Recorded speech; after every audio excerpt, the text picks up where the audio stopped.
Okay, my millions of YouTube fans have been clamoring for me to watch Jordan Peterson and review him. I really haven't watched much Jordan Peterson, or I'm really not that familiar with him. I don't know what he's going to say, but apparently he has lots of stuff about Marxism.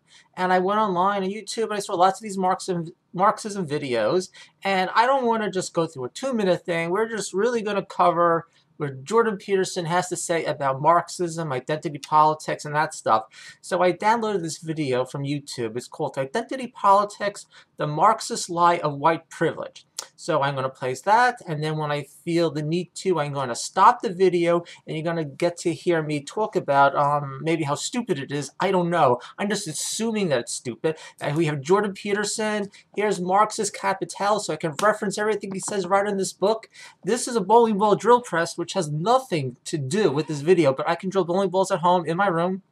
Okay, so let's go to Jordan Peterson, and let's see how long I let him talk before getting back to you and interjecting. Today's theme is understanding, and so what we're going to try to do, building on the last talk, is to understand what's been happening, I would say, under the subsurface of easily perceptible reality. You know, the world manifests itself at many layers. You can tell that when you get into an argument with someone, especially someone that you love, because partly what you start arguing about is exactly what the argument is about, right? You need to specify the level of analysis before you can move forward properly. And specifying the level of analysis is a very difficult thing. So I'm going to try to specify, I'm going to try to make the case, or I'm going to make the case that what we're seeing unfold around us right now in this era of increasing polarization is the consequence of a very serious war of ideas that's really been going on for, I suppose, 150 years, and in some ways longer than that. And that it's necessary to understand the war of ideas, to understand the polarization, and maybe to see a road clear to ameliorating it. Talks entitled Identity Politics and the Marxist Lie of White Privilege. And I want to make a very careful case for the validity of that title. Because one thing that's useful to note is that there is no question that some people have more privilege than other people. In fact, you might make the case that every person has more privilege in some manner than every other person. So you have to give the devil his due, so to speak. That's a very important thing when you're dealing with ideas. You can't just throw everything away, even if it is part of something that you feel deeply runs, let's say, contrary to your deepest moral instincts. You have to give it its place so you can formulate proper arguments. So we're going to try to do that as well. So we'll start with an analysis of the Marxist worldview, and I'm going to try to get to the bottom of it to some degree. So for Marx, history itself could be viewed as a never-ending sequence of battles between the oppressed and the oppressor. Now, Marx was more specific than that because he took an economic view of history, a deeply materialistic view of history, and believed that people were fundamentally motivated by economic motives. I never did buy that because I think one of the problems with that theory is that I really don't want this to be about me saying over and over again that he knows nothing about Marx and he hasn't read Marx. I'm not a Marxist scholar. People like Brendan McCooney and David Harvey on YouTube will go into a lot more detail about Marx than I ever could hope could. But at least I have this book. At least I know a little bit about Marx. I'm not sure where Marx makes this grand sweeping statement that human beings are inherently motivated by economics. What happens is in a capitalistic world, when Peterson says economics, that really can be reduced down to personal financial gain, that sort of thing. I don't know where Marx makes that statement. Marx, as the materialist, was concerned with how the material world in which we live will control our social relationships. and how people live. It'll affect our culture, our belief systems, all that. And if you look into, say, the Zeitgeist movement, resource-based economy, again, we say the same idea about how the material conditions affect us.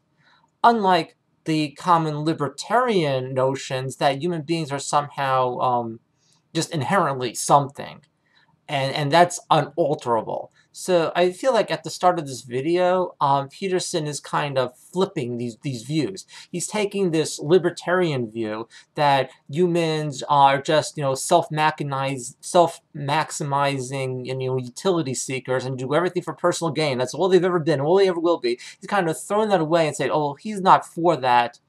But that's what the Marxist view is, because Marx did not believe in this unalterable, human reality. He wanted to see humans go from a capitalistic mode of production to something better. So I think that he's completely wrong about this, and he does it in a very quick manner. I mean, he spends 2 minutes rambling on about nonsense, and then very quickly just says some nonsense about Marx, and then I guess he's moving on to the next thing. So let's see what he goes on to.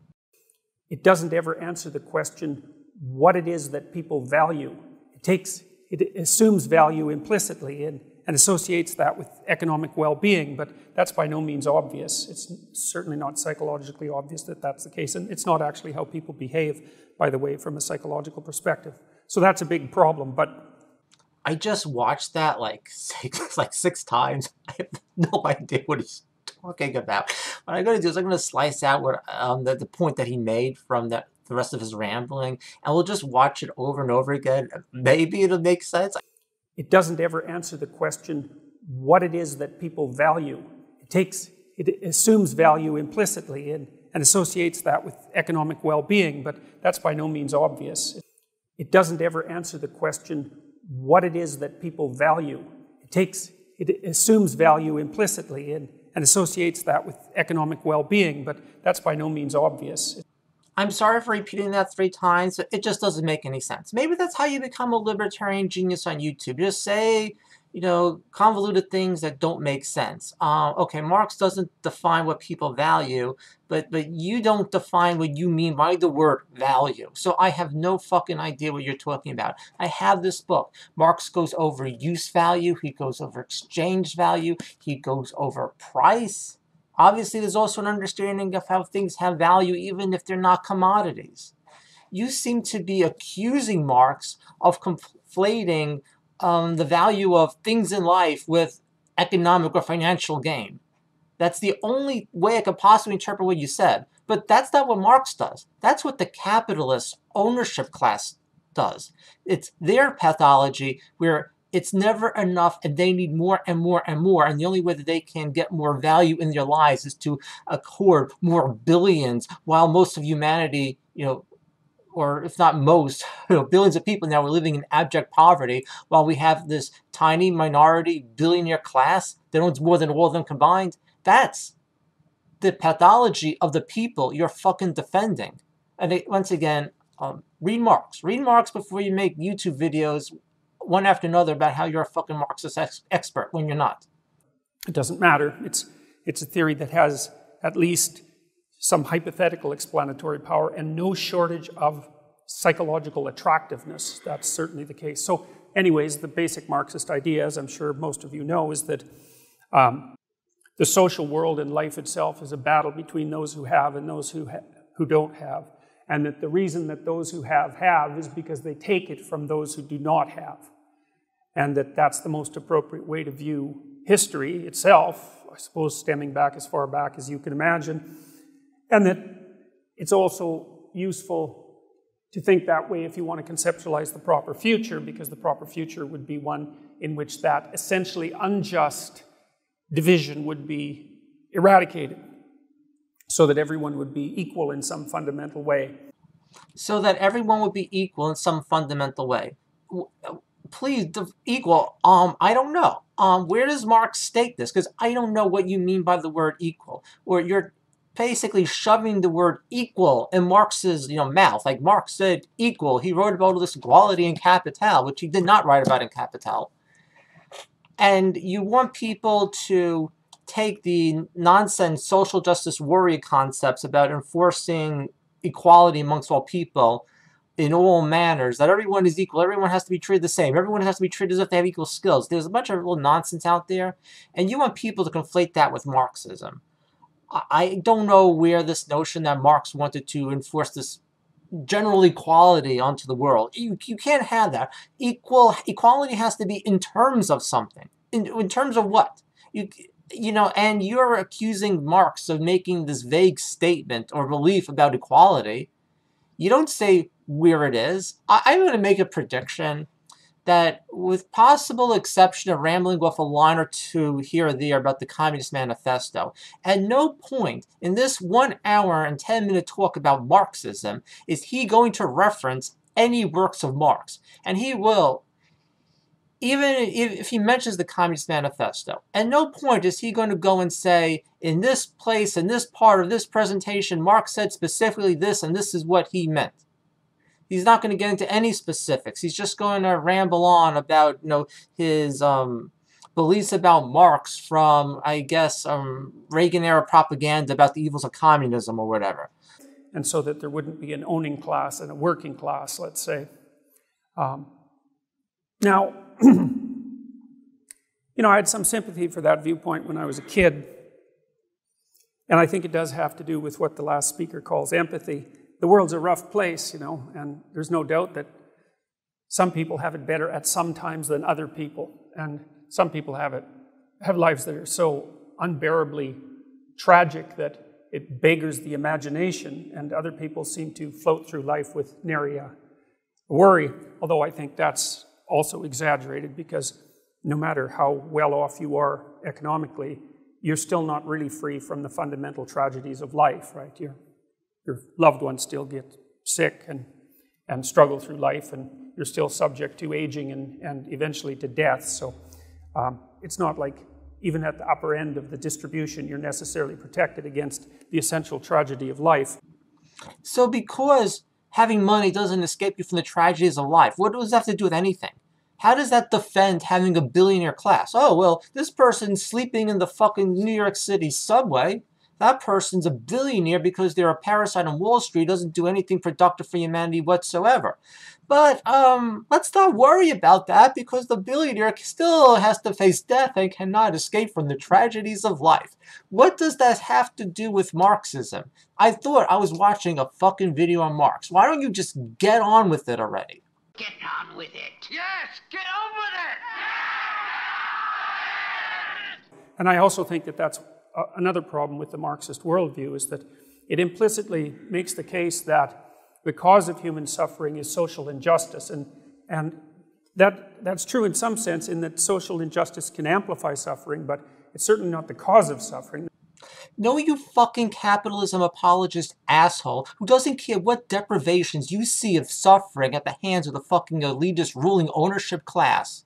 Marx is not talking about suffering in general. He's not the fucking Buddha. He's talking about the suffering of people working 14, 15, 16, 17, 18-hour work days during the Industrial Revolution, maybe getting their arms chopped off doing it. He's talking about stories here about like railroad workers who are forced to, run a train for like 30 hours in a row. They're not allowed to sleep, and then when they accidentally kill someone because they were so exhausted, they get thrown in jail. He's talking about that fucking shit. Hey, and I'm sorry, in these circumstances, the working conditions and the class exploitation is the cause of fucking suffering. So who the fuck are you to say that this book is wrong because he's not talking about suffering in all aspects, as if there can be such a thing? Obviously, if someone is suffering, they're suffering for a fucking reason. There could be, material reasons. There can be social reasons. There can be emotional reasons. There can be all sorts of reasons for suffering. It is your bullshit projection that Marx is making a claim that it's the material conditions of work under capitalism which is the cause of all suffering. That's totally bullshit, bogus claim. He's talking about class struggle under capitalism. And why is it that 10 minutes into the talk, you have to leave the particulars of Marxism, not that you were ever on them to begin with, and make these wide-sweeping generalizations in order to attack him? Again, read the fucking book. The cause of suffering, in some sense, is life itself and its fundamental limitations. And it's really important to make a distinction between those two things, because otherwise you can easily be tempted to assume that you could bring the utopia in if you only adjusted the sociological conditions properly. And there's just no reason to assume that that's a reasonable perspective. I'm not sure Marx offers this utopia. What we're going to see in this video is the conflation of capitalism with the inherent human condition. And Peterson is going to make the argument that life as it is under capitalism is the inherent, inescapable human condition. And therefore, all we have to do to be happy, or what we need to do, is to change our mindset, because he's a fucking psychologist, to accept life under capitalism and be better competitors in the economic game. I didn't watch the video. I don't know what the fuck he has to say about capitalism. That's my prediction. Whatsoever, as far as I can tell. I think it's actually a form of existential cowardice to assume that, because it doesn't grapple with the real problem. And the real problem is that, well, the real problem is, as religious people have stated over and over throughout recorded history, is that life itself is suffering. That's a fundamental truth. I mean, it's certainly the truth, for example, that's, well, it's a Buddhist truth, a fundamental Buddhist truth, and it's certainly graphically presented in the idea of the crucifixion. So, and that's a hard pill to swallow. It's a bitter pill to swallow. And it's comforting, I suppose, to think that if you just adjusted society properly, that all that suffering would go away. But this is what he's really saying, that whether you are the industrial age worker in England who was kicked off of your land so some people could raise sheeps and told to work in a factory for 18 hours a day, if you were a meat packer worker in Chicago, 100 years ago, and got your arm chopped off so it was turned into hamburgers, if you're the woman in Korea who recently committed suicide because she was so sick from working 104 hours a week, if you are one of the people in China who they put up nets so you can't kill yourself there, whether you are homeless on the streets in New York, if you're in the United States and cutting up chickens, standing there for like 12 hours in a row in a diaper because they won't let you take a bathroom break, all you people, your suffering has nothing to do with the material conditions of your life and class conflict. You just need to change your mindset. Because be like the Buddha. What the fuck? What the fuck is with this guy? Deal with reality, you piece of garbage. And now at this point, I can't even make this video without flinging angry insults at him, because he has no sympathy or compassion for people in actual suffering. Yes, you cannot eliminate all suffering by changing the material conditions of life, and suffering is part of life. I think I get that, and I think Marx understood that. I think we all understand that. Except for the capitalist class, who just want to accumulate more and more and more. They think eventually they'll be happy if one of them owns everything. There isn't really any evidence that that would occur. Now, I read George Orwell when I was a kid, probably about 17. I read a book called Road to Wigan Pier, which, if you haven't read, I would seriously recommend. It's a great book. It's in the same line in some sense as Animal Farm or 1984, although it's more journalistic. Orwell went to this coal mining town in northern UK called Wigan Pier and documented the lives of the working class coal miners who lived there. And I mean, to call their lives difficult is like, you're not even scratching the surface, right? I mean, they were old by the time they were 40. Most of them had no teeth by the time they were 30. They lived in abysmal conditions. And the coal miners themselves, who of course developed black lung quite early in their life, had to crawl through short tunnels, 3.5 miles, just to get to their 8-hour shift. And then, which wasn't paid for, that was the commute fundamentally. Orwell, who was a rather tall man, said that after 500 yards he could hardly stand up. And of course then they had to, I don't know, you don't call this crawling, it's not exactly walking, it's stooping, I suppose. It's not a normal form of ambulation, but in any case they also had to do that after their 8-hour shift. And I mean, that's just the beginning. And so, Orwell, who was, he engaged in the kind of argument that I think it's Brett Weinstein has coined the term steel man. You can make a straw man out of your opposition, which is a very bad idea because it weakens your ability to think, but you can also make In a presentation about Marx, where you say nothing about Marx, you know nothing about this, your whole thing is a bullshit strawman argument, you then go on this long rambling thing about how you shouldn't engage in strawman arguments. You are psychologically manipulating your audience because these people are sitting there listening to your shit. And then you say, well, it's bad to engage in strawman arguments, so they're probably thinking to themselves, oh, it's really good that Peterson, who I love, is not engaging in a strawman argument, manipulating me.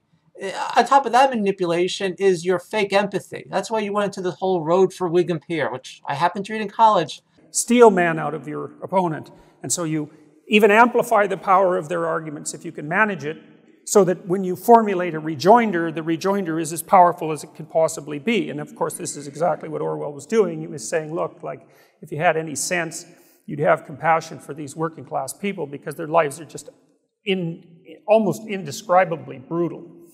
But then, in the last half of the book, he wrote this for the Left Book Club, which was a socialist book publishing entity that put out, I think, a book a month. And in the last half of the book, he switched to an analysis of what he saw as the failure of the Labour Party in the UK to attract as much attention, as much support from the general population as you might predict given the dismal conditions of the working class.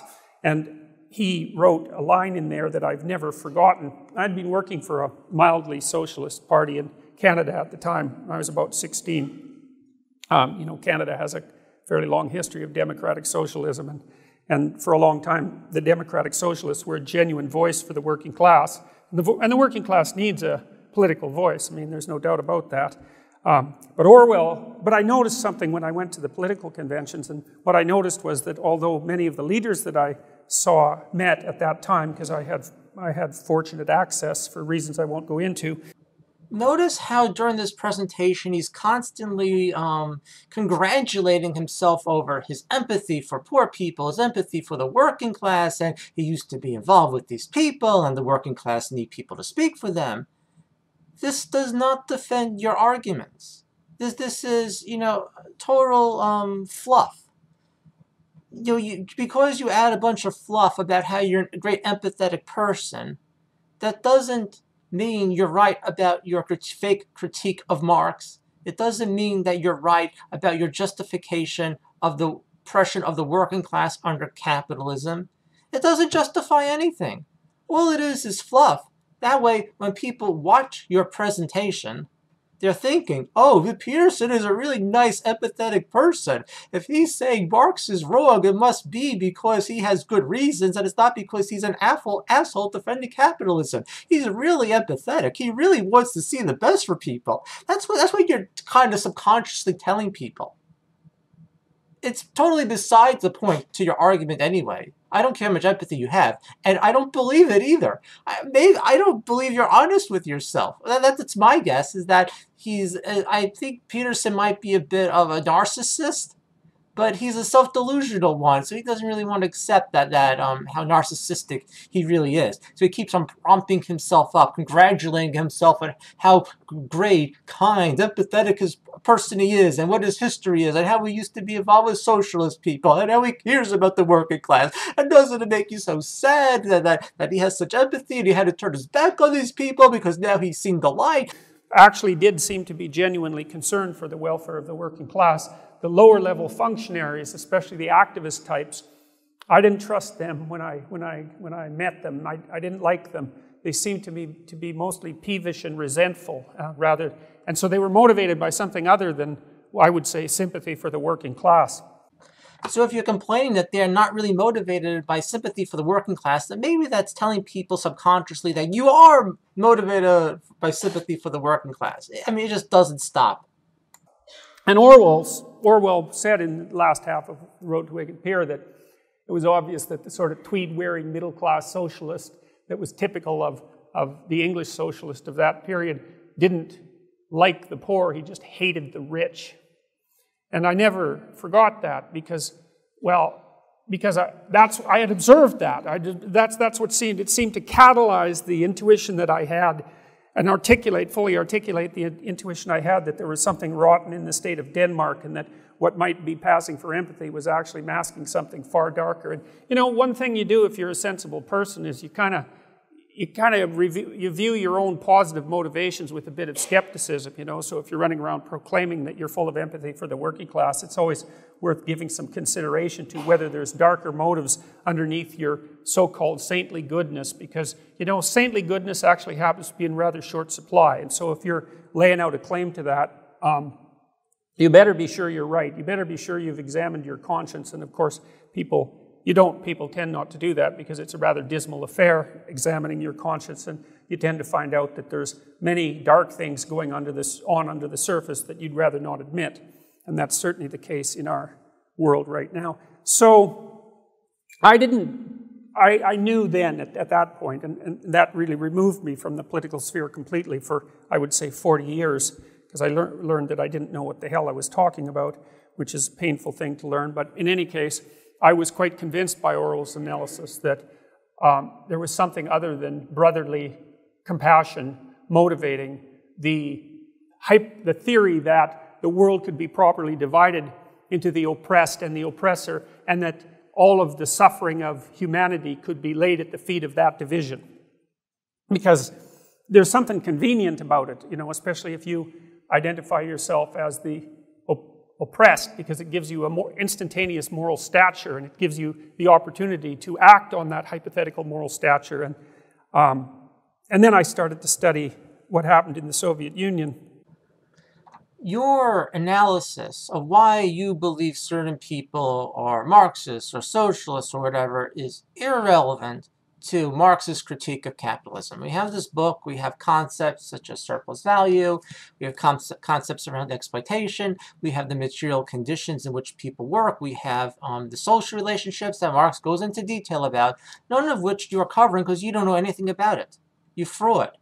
You are, you know, psychologically manipulating people, you're leading them on a psychological journey, but it seems that at this point you're saying Marx is invalid because some people may have disingenuine motives for believing in Marx, which just totally circumvents the whole issue. I guess let's go on with this nonsense. We have a lot more to do.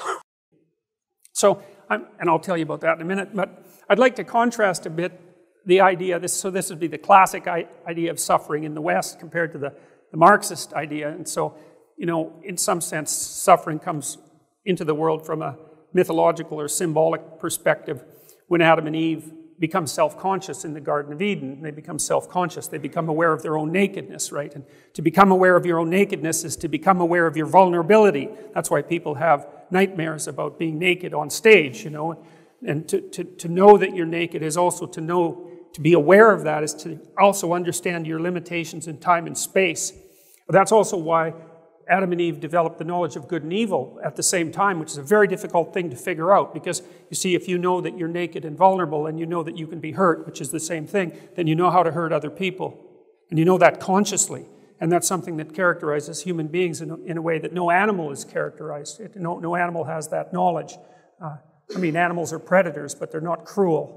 Now, a human being can be cruel because a human being knows how he or she, himself or herself, can be hurt and hurt badly.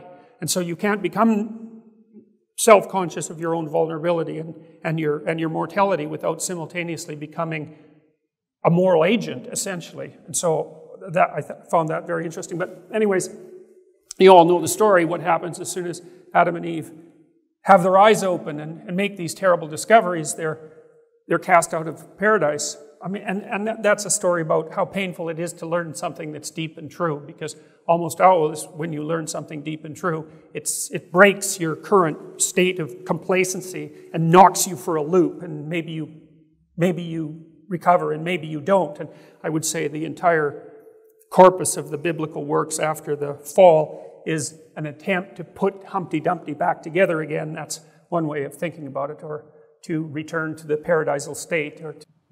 At this point, it's like you owe it to people that you're going to reveal the deep truths in their heart. Like I owe it to you. By watching this presentation, you better show me why within my chest, within my horrible Marxist heart, there is evil and depravity and why I need to face it. I really need to hear this. Oh, yeah. In any case, God casts Adam and Eve out of paradise, and one of the things he says, then he explains to both of them exactly what their lives are going to consist of, and what they're going to consist of is a fair bit of suffering and work. You know, and for the woman, it's work related to childbearing in many ways, but also a destiny of something approximating subjugation. Because of her vulnerable state, she's going to be under the dominion of the man, and I don't think God necessarily says that as a good thing. I mean, it's a curse. The whole post-lapsarian discussion with God is a series of curses, and the man of course, he doesn't really get off much easier, because God points out that he's going to have to work for his living, which is something that only human beings do in some real sense. You know, we forego current pleasures in order to ensure that the future isn't as horrible as it could be. That's a reasonable way of putting it. And so, in that document, which I'm making reference to because it's at the cornerstone of the ideas of Western civilization, suffering is something that's endemic to life. We had hunter-gatherers, then we had the Neolithic Revolution and development of agriculture. We had the Industrial Revolution. Then now we move into computers, automation. Each one of these changes it basically changes everything for humanity in terms of our material relations to the physical world and our social relationships. There's no such thing as the stagnant, way people have to live. And I think that's a problem with this Adam and Eve reference where, God says, you must, whatever, you're living by the sweat of your brow or whatever. That's completely dependent upon the material conditions in which Adam was living. And the people who wrote Genesis thousands of years ago were not able to foresee the development of computers and automation. So if you want to argue against a resource-based economy, which I don't even know if you're aware of, you have to engage in reality. Engage in discussion about the technology available. Engage in discussion about why people are doing work that has no social or technical use whatsoever. Do we really need people selling stocks to each other? Do we really need people making beer commercials or all these commercials on TV? I mean, if you look at the type of jobs people are doing today, there is no physical reference. It's simply done to move physical, abstract notions of money around. We have money. It's not even like paper representing fiction. It's just fiction and computers, and people are just busy trying to move this fiction around without any reference to the physical world, doing jobs that cannot be excused through any objective means. And instead of engaging in an analysis of reality and the material conditions that people are presently living under, you go into this rambling story about Adam and Eve. But I don't give a fuck about Adam and Eve. I care about reality. I care about technology and resources and how people use them and how the particular ways that we use those resources and our material conditions affect our social relationships. There's no such thing as the internal stagnant human condition, except if we talk about it in extreme, vague generalities, such as there's always some suffering. But in terms of saying, well, humans are always going to have to work, and the men are going to do this, and the women are going to do that, there's no universals with that. That whole thing is dependent upon technology and our material surroundings. And of course, you have a choice about what you're going to do about that. One of the things you're supposed to do about that, I suppose, in principle, if you're a Christian, is accept that voluntarily, which is a very terrible thing to do, and that's associated, I suppose, with the imitation of Christ and with the idea that everyone has a cross to bear. The idea is that you have to accept that voluntarily, right, and take individual responsibility for it. And that's no joke. I mean, that's a hell of a thing to lay at the feet of someone that's vulnerable and mortal. You might think that it's only the sort of burden that a God could take on voluntarily. Anyway, so suffering is built into the structure of existence, and there's no one there to blame except the human, original sin. I suppose that's one way of thinking about it, the proclivity of human beings to be self-conscious and to undermine ourselves constantly. It's laid at the feet of our intrinsic being. It's not someone else's fault. Suffering is part of the inherent human condition. Having an ownership class of less than 1% hoarding more than 50% of the wealth while half the planet lives in poverty is not an inherent part of the human condition. Now, you see that also laid out in the story of Cain and Abel, which is a remarkable story. It's only about a paragraph long. It's one of the most amazingly condensed stories that I've ever come across. And Cain really tries to blame his suffering on God.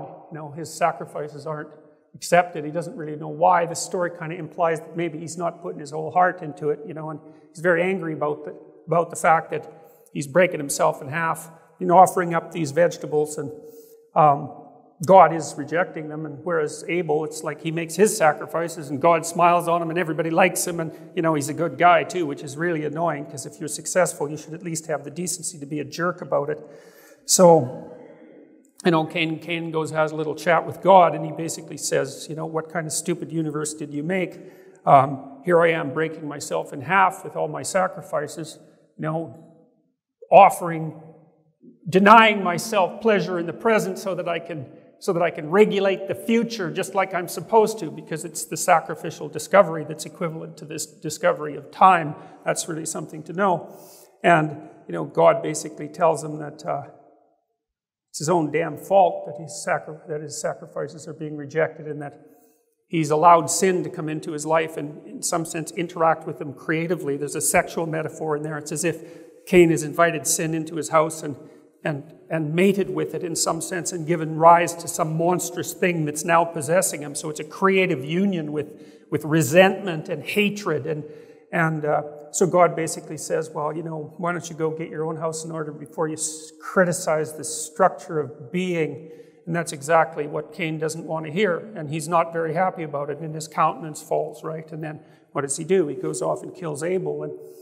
And then, you know, and he kills his own ideal. So that's a hell of a thing to do to yourself. You have to be pretty enraged before you'll destroy your own ideal, because your life is basically over at that point. And, you know, God says, or Cain says to God, after God gets wind of this, that his punishment is more than he can bear. And then, you know, the next story is the flood. And it's not accidental that those two stories are juxtaposed in that manner, because if that way of thinking propagates through the social world, which happens to Cain's descendants, by the way, then all hell breaks loose and everything's washed away. And so, you know, the story is set up so interesting that you have this initial description of the emergence of suffering into the world, and then right next, the next story is the division of humanity into two warring forces, essentially, one of which is willing to make the proper sacrifices, whatever those happen to be. You know, and modern people make sacrifices all the time. We've just we've transformed it into a psychological reality. You know, you make sacrifices so your children can attend university, you know, and immigrant families, first-generation immigrants, sacrifice the possibilities they had in their home country for a better life for their children. And we all make bargains with the future, you know, and that's a particularly human thing to do. And sometimes our sacrifices don't seem to be accepted, and that can make us very bitter. And, you know, that's the Cain and Abel story, is a story of that bitterness, and there's a real reason for the bitterness and resentment, but the story makes it quite clear that that is not the proper way to react. Everything is washed away if enough people act that way about the structure of reality. And so, you know, thing you might ask yourself too is, well, how do you know about the Marxists? How do you know if most of them had sympathy for the working class? You know, maybe that was genuine. And how can you distinguish that from resentment of the successful, let's say, by whatever means or along whatever dimension that's defined? And I would say, by the murders. So that's how. Because it seems to me, and this is a case that Solzhenitsyn made very, very clearly in the Gulag Archipelago, which is a book that every high school student in the United States should read, and none do. So none of them know about any of this. And that's an absolute crime, and it's a consequence of the, I would say, leftist domination of the education system, because it's a crucial document, maybe the crucial document of the 20th century, and we fought a whole Cold War over those issues. We put the planet at risk to lay that genocidal ideology to rest, and we haven't done it, and that's worth thinking about. But, you know, you'd think, and so Solzhenitsyn, you know, he knew that there were, that ideas had other ideas wrapped up inside them in some sense, that an idea had a manner of unfolding in time and space, in some sense like a computer program. Once you put it into a computer, it had, its internal logic would reveal itself across time and space inevitably. And amazing as this might sound, within Marx's Capital and his other writings, the blueprint of the Soviet Union just doesn't exist. I don't know where it is. Maybe I missed it. Maybe I just glossed over it. Instead of arguing with me about this, if you feel that I'm wrong, you can just reference me on where Marx wrote the blueprint for the Soviet Union. Where did he lay it all out? The murders. The first country that really went through the Industrial Revolution, Great Britain. How many countries around the world did the British Empire invade and conquer for the expansion of their amazing capitalism? How many murders? How many countries has the United States attacked since World War II? What about all those murders? What about all the avoidable suffering that continues so a billionaire class can hoard wealth? What about that suffering? Why is it that the suffering under the Soviet Union matters and the suffering under capitalism does not? when the internal logic of Marxism revealed itself, then hundreds of millions of people died. Where the fuck is your analysis of the internal logic of Marx and how that led to 100 million people dying? You didn't say anything about Marx. It's not like you spoke about this book and you were like, oh, on page 500 in Capital, there's the blueprint for the Soviet Union. You have literally said nothing whatsoever about Marx. All you're doing is conflating things like you're fucking Ronald Reagan. It's like this is, you know, growing up in the 1980s and all this ridiculous Soviet Union, anti-Soviet Union propaganda, conflating everything about them as evil and everything about the United States as holy and in line with Christianity. All you've done is repackage this so it's, you know, 2018 and it's aligned with the psychology people want to hear. You have absolutely, you know, nothing. This is so fucking stupid. Really. It would be much more intellectually stimulating for me to make a video about that bowling ball drill press I built. So if you people want the video, it's there. It's much more interesting. Well, let's just get back to this guy. And, you know, it'd be okay if it was just maybe, you know, well, it happened in Russia and nowhere else, but it happened across the Soviet Union, it happened across China, it happened in Vietnam, it happened in Cambodia. It's like, how many damn examples do you need? Vietnam, the French, Western, capitalist territory, then invaded by the United States. But I guess history doesn't matter. The interesting thing about me critiquing this is that I'm not even a fucking socialist, and that I believe that there are errors with the proposed socialist solutions to the problems of capitalism. If anything, just to let people know, well, I agree with the Marxist analysis of capitalism. I don't believe that the socialists had a good handle on the solutions, and I believe that their emphasis on the working class and turning the bourgeoisie into the enemy did definitely lead to problems. However, I can also understand that these issues are complex, and because Marx had an analysis of capitalism and Lenin had an analysis of what should be done, they are not the same thing. Also, just because Lenin was wrong and Stalin was a horrible dictator, that doesn't justify the United States. It doesn't justify capitalism. It doesn't justify imperialism. All of these things are you know, complicated, and they're part of a complex system. And you can't just conflate things left and right whenever you just want to make some point about how great capitalism is and how great your home country is. Before you think that something's rotten in the state of Denmark, we still got North Korea to deal with. I mean, what kind of place is that? So now we have this being conflated with North Korea without analyzing anything in its fucking pages, which doesn't seem to matter. Analysis of the United States and its history and its war in Korea that's completely irrelevant as well. It also has to do with psychology, Adam and Eve, and people like Marx because it makes them feel good about themselves and gives them an internal orgasm or something. Like, is that his point? I thought I was going to be watching this amazing Marxist critique. That being that I'm not really a Marxist scholar, I might be overwhelmed by this. But I guess I'm wrong. I guess my question, like, should I continue making this video? It goes on for like 40 fucking more minutes. Do people really watch this guy? He's so fucking stupid and boring. Why don't I get more views? I can't be more stupid or more boring than him. How is that possible? Everyone there is starved, all the way through the 90s, essentially. It's a monstrous state, and it could still embroil us in an absolute catastrophe. So anyways, as far as I'm concerned, the historical evidence is in, and that the idea that the Marxist doctrine is genuinely based on sympathy for the working class is a lie. That history itself has shown that that's false. If you want to condemn Marx because North Korea has implemented the Marxist doctrine with these horrible results, you have to say what the Marxist doctrine is. Maybe you can reference what book it came from. It didn't come from this. Then show specifically how North Korea has, if not directly implemented the Marxist doctrine, how what they have implemented has come from Marx. None of which you have done. Now, maybe the revolutionaries back in 1917, they didn't know.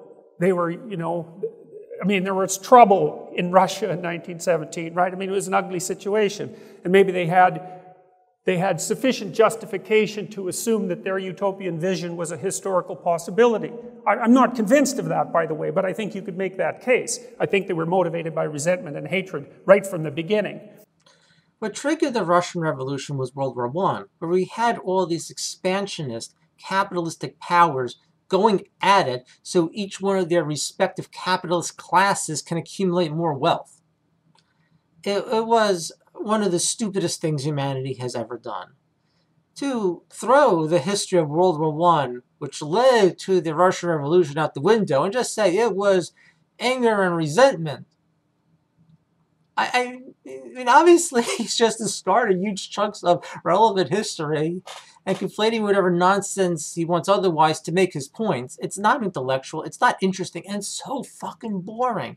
I grew up in the 80s in the United States. You don't think I never heard bullshit Cold War propaganda before? But you could make the case that at least they also had the benefit of ignorance, but we don't have that now. It's like, I don't know how much proof you need. If you need more proof than the 20th century provided, then the next layer of proof is going to be the annihilation of everything, because we came very, very close to that a number of times, especially in the late 20th century. So I'm buying the resentment and hatred story over the we're all possessed by empathy for our fellow suffering human beings story.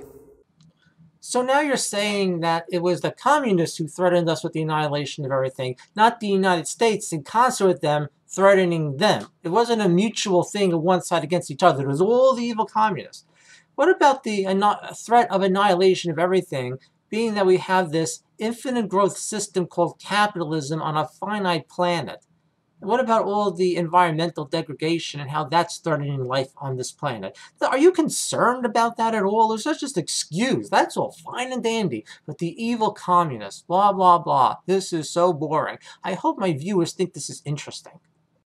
So especially because I don't think that you get to be good just by adopting the proper ideology. I don't think that's how it works. That's a little bit too simple-minded in my estimation. Being good in a genuine sense is a very difficult thing. It means the opposite of being evil. And like, if you don't think evil exists, then you're not awake. And the opposite of evil, since evil is so attractive, is something very, very difficult to attain. And you don't get to portray yourself as good just because you've learned in a week the tenets of, let's say, postmodern neo-Marxist theory, which a week is about all it takes to learn them. In fact, you could probably learn them in an afternoon if it was sufficiently propagandistic. And what is postmodern neo-Marxist theory? You didn't tell me. I don't know. I can't critique what you claim is that because you didn't say what it is. But I guess you're saying it's real simple. And when people care about Marxism, it's not because of the actual material suffering in the world, it's because they just want to feel good about themselves. So you're claiming it's just like an intellectual, emotional, I guess, masturbation game. Well, though, what it seems to me is that that's really what capitalists are doing. But now you're making this argument that people are just inherently evil. It's really hard to be good. So let's just say people are evil. Like, it's, again, this is just, rebranding concepts of Christianity and original sin to fit capitalism. This is whatever. Well, so what happened? Well, you know the story. I mean, it's a terrible story. The more you read about what happened in the Soviet Union, I'm not as expert in what happened in China, although the death toll in China was larger than the death toll in the Soviet Union, and Mao was an absolute monster. Well, I mean, first of all, the Russians, and this is where the story gets interesting. This happened right in the 20s, so one of the first things that happened after the Russian Revolution is they're going to collectivize agriculture. And, it wasn't that long before that the Russian farmers were serfs, right? They're basically slaves for all intents and purposes. They got freed, 30 years before that, something like that. No time historically speaking. And so a couple of them a small percentage of them had struggled up through the serfdom, through the post-serfdom era, and had managed to become competent agriculturalists, competent farmers, and maybe they owned a house and a little bit of livestock, and maybe they could even hire someone. So they're the petty bourgeoisie in the hateful communist lingo, and the communists unleashed the full force of their propagandistic nightmare on them, and they rounded them all up and raped them and shot them and sent them to Siberia in the middle of the winter with no food and killed them all. They killed all the successful farmers in the Ukraine, for example. And that was an absolute catastrophe. And it's really interesting to look at the details, because all you have to do is imagine a little town. If you know anything about little towns, maybe there's a couple of people whose success puts them ahead above the rest, and then there's the people in the town who are useless and don't do any work and aren't going to look in the mirror and think that they're useless and resentful and cruel. They're going to look in the mirror and say that they're the victims of injustice, and that the reason these people are successful is because they're crooked and they've stolen everything. And then the communist intellectuals ride into town and give them an intellectual story that matches their feelings of resentment, and all hell breaks loose. And that's exactly what happened. And, you don't have to use your imagination very much just to understand how awful that would be. And it was even more awful than you think. And then, of course, what happened was, because there was no more farmers left who knew how to farm, and collectivization was an absolute bloody catastrophe. 6 million Ukrainians died in the 1930s. And if you went out and polled your high school students in the United States, I bet you wouldn't find 1 in 20 who knows about that. And you got to think, what the hell's going on? How can we not know about that? It wasn't very long ago. It was a death toll roughly equivalent to the Holocaust. Now, the Holocaust had its own set of unique horrors, but what happened to the Ukrainians in the 1930s, that was no cakewalk. And that was just the beginning, right? And that was kind of blamed on Stalin's cult of personality. But that's a post hoc rationalization for the catastrophic failure of a resentful ideology. And of course, there was the 1956 crackdown on Hungary and the 1968 invasion of Czechoslovakia. And despite the, most pious wishes of the bloody Western intellectuals, the Russians, the Soviets, kept doing exactly what they shouldn't have done if they were proper moral agents. But the intellectuals, generally speaking, were too hidebound and arrogant and resentful to notice what was happening and to comment on it, with very, very, very few exceptions. Orwell had a hell of a time getting Whig and Peer published. It wasn't the sort of thing that the Left Book Club wanted to hear. And it just got worse from there. And it's not like people didn't know in the West. Malcolm Muggeridge had documented what happened to the Kulaks pretty nicely in the 1920s. Because, it was complicated. We might have hoped that the Russian Revolution would succeed, and then the Russians were our allies in World War II, and the whole Spanish Civil War messed things up from a conceptual perspective. But it wasn't like the intellectuals could have known. Orwell knew, other people knew, Malcolm Muggeridge knew. So it was head burying. in a terrible way. It's right, looking the other way when massive crimes were being committed. And the intellectuals in the West bear particular responsibility for that. So anyways, look, by the late 1960s, however, the stories that had come out of the Soviet Union and the historical evidence for their misbehavior had become so overwhelming and so awful that even the most stubborn of idiot French intellectuals had to admit that there was something up, right? And that would include people like Jean-Paul Sartre, who really didn't repudiate the Communist Party till approximately 1968. He wasn't a card-carrying member, but he was certainly a sympathizer, and there were no shortage of sympathizers for Marxism among the French intellectuals, far longer than there was any moral justification for that. And again, I attribute that kind of willful blindness not only to a tremendous intellectual arrogance, but also to the unwillingness to cast aside their essential resentment. So then, you know, and then certainly even if communism, Marxism wasn't completely dead as a moral force by the 1960s, it certainly was dead by 1973, 1974, when Solzhenitsyn published the Gulag Archipelago, because that was a book of unparalleled moral force, and it absolutely demolished whatever moral and intellectual credibility communism had ever had by documenting the causal relationship between the underlying doctrines and the genocidal consequences that followed. And Solzhenitsyn did it in a way that, well, no one has ever been able to repudiate. I mean, people will call him a reactionary now and cast aspersions on his name, but that doesn't mean they address the underlying argument, because they don't, because they can't, because it's not addressable. While you're saying someone else has done this, you yourself have still failed to link Marx to any of these atrocities you speak of.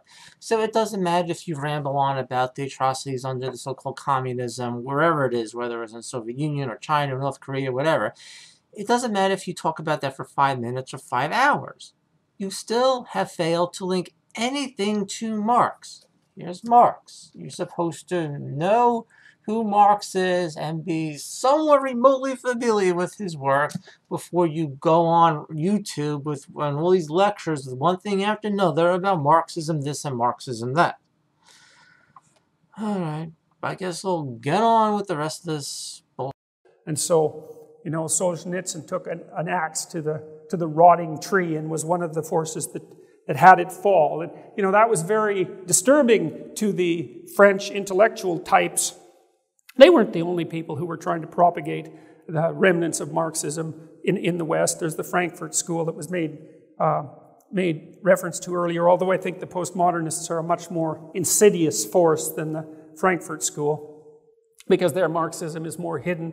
But they basically pulled off an intellectual sleight of hand which enabled the Western intellectuals, many Western intellectuals, to continue with their narcissistic, resentful, utopian visions under a slightly different name. And that's where we got postmodernism, and that's where we got identity politics. And so what's postmodernism exactly? And well, that's a tricky thing, you know. It's like defining existentialism or phenomenology or any of these other philosophical movements. They're great social transformations, and they manifest themselves in many places. And to try to reduce them to a set number of principles is a very difficult thing. It slips out of your hands. And so any attempt to define is also an oversimplification. But nonetheless, we'll proceed with our oversimplification, because we have to do that to some degree to think. So postmodernism is an attitude of skepticism, irony towards and rejection of grand narratives.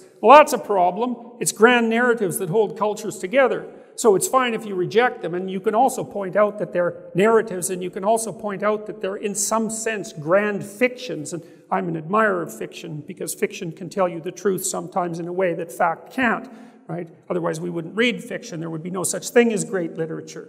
And so to call something fiction in some sense is not the same as calling it not true.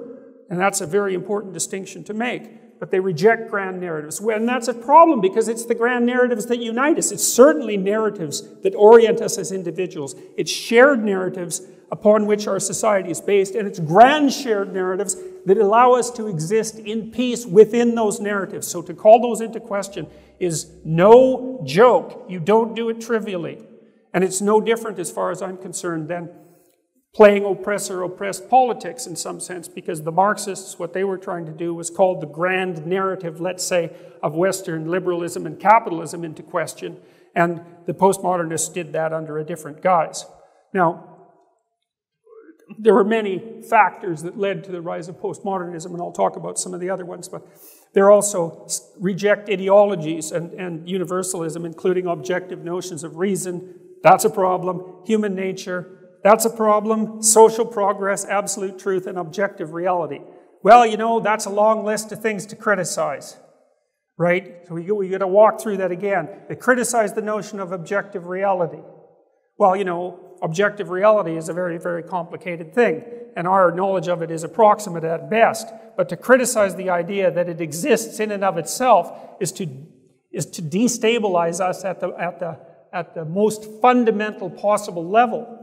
And I would say that the fact that that destabilization is an inevitable consequence of postmodern thinking is actually the reason for the postmodern thinking, right? Because it's a transformation. And I'm not inventing the idea that postmodernism is a transformation of Marxism. Derrida, who I would say is the lead jester who was running the postmodernist circus, has stated very clearly that his thought was a transformation and development, further development of Marxism. Well, objective notions of reason. Well, unless we share notions of reason, we can't communicate. We reject ideas of human nature. Okay, well, they did that in the communist countries. There's no human nature. Well, what does that mean? It means I can make you into anything I want. That's a big problem. You know, because it also replaces human nature with someone's theory of human nature. And if you think you have a theory of human nature that's as grand as human nature itself, then you're exactly the sort of arrogant totalitarian that's going to produce the kinds of theories that devastated the Soviet Union and China. You just do not know enough. You can't map yourself. You don't know enough about other people. So even if you have a coherent theory of human nature and it's relatively informed, let's say scientifically, it's fragmentary and partial at best, and there's no way that you can predicate an entire political system, a social system, on that. That's what capitalism apologists do all the time, is to create some vision of human nature and say that it's in line with capitalism. That capitalism is just, if anything, an expression of inherent human nature, that we're just all self-maximizing utility seekers. It's what you yourself are doing in this talk, where what you're doing is you're indirectly implying that our capitalism is aligned with human nature, because people suffer, and you can't escape that. So the fact that people suffer under capitalism, like George Orwell explained and wrote to Wikipedia, that's just irrelevant. People are going to suffer. It's just the natural state of the world. You can't do anything about it. These people like Marx, who wanted to make the world better for people and wanted to use technology and resources in a more equal way, so everyone's taking care of their evil, they inevitably lead to all these abominations and deaths. So let's all just submit to the glorious capitalism. That's the point of your talk. The fact that some of these things are not just said outright, not said in their sarcastic way I'm saying it, doesn't mean that you're not applying it. Doesn't mean that that's the whole gist of it. I mean, what economic system are you supporting? Are you supporting that we develop alternatives to capitalism, or is this just an excuse to defend the capitalism we have? What is your position on capitalism? You know what, it's supposed to be a 70-minute talk about Marxism, you don't actually propose what sort of economic system you like. It just kind of implies that capitalism is the perfect way to go. It's eternal. It's never going to change because it's in line with human nature. How dare you imply that there is an inherent human nature that's in line with capitalism and then attack other people for claiming that they wanted to change the way humans behave to be in line with another system? What about marketing and TV commercials? Isn't that just an attempt to change human behavior to be in line with the system? What about our education system? What about our universities? Well, we're surrounded by systems upon systems and propaganda that's designed to alter human behavior to be in line with with our capitalism. You're not complaining about that. You're not critiquing it. Why are you so focused on this whole Marxism thing, yet the actual world that we live in seems to be irrelevant, and you seem to be completely oblivious to your hypocrisy? You're just too ignorant. So it's a big problem to criticize the idea of human nature, and that's where you get the idea of social constructionism in part two, which is a terrible force that's invading, I would say, invading our culture especially at mid-level bureaucracy level, and certainly in the education system. You know, the idea that all of the elements of our identity are nothing but the consequences of enculturation. I mean, the underlying pathology of that belief is the justification for the people who hold the belief that they have the right to mold human identity in the image that they want to have it molded. So it's like the desire is the precondition for the conclusion. It's a very dangerous thing. So, isn't it a very dangerous thing to tell people or strongly imply that the world we live in is simply an extension of inherent, inalterable human nature? And anyone who claims that the way humans behave can change according to the environment, they're just saying that because they have some devious plot to alter human behavior, so it's exactly going to follow their whims so they can control them. No such thing as social progress. Well, that's the same thing as the dissolution of the meta-narrative. You know, if we can't agree on what's good, if we can't agree on what we're aiming at, then we're completely fractionated and divided. Because it's a shared aim, it's a shared vision that unites people. And I mean that technically, I mean that psychologically. Look, our eyes have evolved so that we can tell where each of us are looking. Because the one thing we want to know about all the other primates that surround us is what the hell they're up to. And one of the ways you figure that out is by looking at their eyes, and you see what they're pointing at. And if you're in a society, everyone's eyes are pointing at the same thing. That's what a flag is for, is to indicate a union of purpose. And if there's a union of purpose, then we're all predictable to one another, because we know what everybody's up to, and that's the same as peace. So you fragment that, you allow that to disappear, you criticize it out of existence, and you have an atomized society. And an atomized society is a violent chaos. It's not an anarchic utopia. It's an absolute catastrophe. I mean, you lose that hierarchical organization. You know, hierarchies, which the postmodernists criticize nonstop, hierarchies, speaking biologically, are at least 350 million years old. They're older than trees. While I completely agree with him in this regard, where I think the attack against hierarchies is completely ridiculous and is about people really ignoring how the universe works. All we see in the universe is nested hierarchies. It doesn't change the fact that he's now just rambling off nowhere, saying this about postmodernists and that. I really don't know what it has to do with Marx. He says that they have derived ideas from Marx, which I'm sure it's true. Marx has influenced many people in many different ways, yet he's really not showing what they derive from Marx and why that's relevant to the point of his talk. It's hard to say exactly what the point of his talk is now, because it's supposed to be about Marx, but he's not saying anything about Marx, and it's titled something about identity politics, but he didn't get to identity politics. He's just like rambling off. He seems to play almost mind games with people, where it's almost like the authority in his voice is supposed to lead people along. There's nothing in what he says about critiquing our Western society at all, or capitalism. So you can see it's extremely, one-sided. But I think I'm just going to let this play for a while and not interject, because I don't want this to be like a 4-hour video. And what's the point of me interjecting when he's saying things that are really completely irrelevant to what the talk is supposed to be about? Every animal that's evolved virtually exists within a hierarchy, because it's the only way that animals can share a domain, a territory, without constantly destroying each other.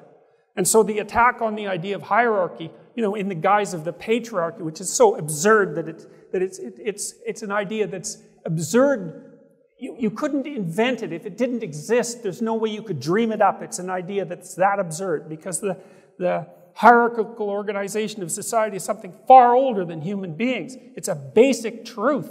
And to consider that the cause of all human suffering, when in fact it's the cure for much human suffering, is another indication of the actual motives of the people who are putting the theories forward. Tear everything down. Well, then everyone's equal. Everyone's equal when everything's on fire and everyone's starving in the streets. You know, or at least they're equal in all the important ways. So, no absolute truth, no objective reality. Well, that means that there's no way of determining who is right and wrong in an argument. There's no higher authority to appeal to, you know, and even if you're an atheist, a materialist, scientific type, at least you grip the idea of an objective reality that stands outside your theorizing. The postmodernists dispense with all of that. And so there's no way of telling who's right and there's no way of telling who's wrong. And there's a tremendous anarchic consequence of that.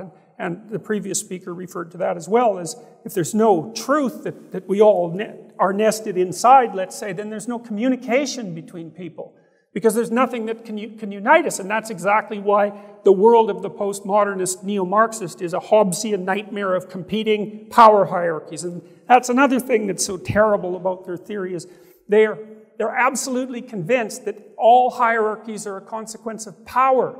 Now, you know, power is ill-defined, but you might as well just use tyranny, because that's the idea about the patriarchy, right? The patriarchy is a tyrannical hierarchy.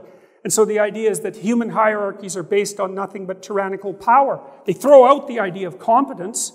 You know, most non-tyrannical hierarchies are based on competence, not power. You define tyranny as a hierarchy that's based on power and not competence. And you know, the evidence that the hierarchies in the Western world, at least, are predicated on competence is the fact that the damn lights are on and there isn't rioting in the streets. As absurd as the social justice warrior idea of no hierarchy is, and the idea that things should be done according to merit, that's crazy. But as equally crazy is the notion that capitalism just inherently organizes everyone into a meritocracy, which is what he's getting at. We live in a class system where poverty causes brain damage in people. This is not about merit. We live in a country where Donald Trump is the fucking president while I'm recording it. You think he's like the smartest, wisest person? What about the merit in that?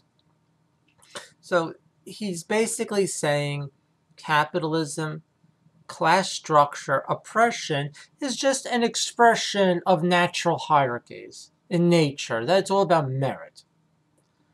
That's the implication of what he's saying. That's what the libertarian is going to do with this talk. And it's fucking bullshit.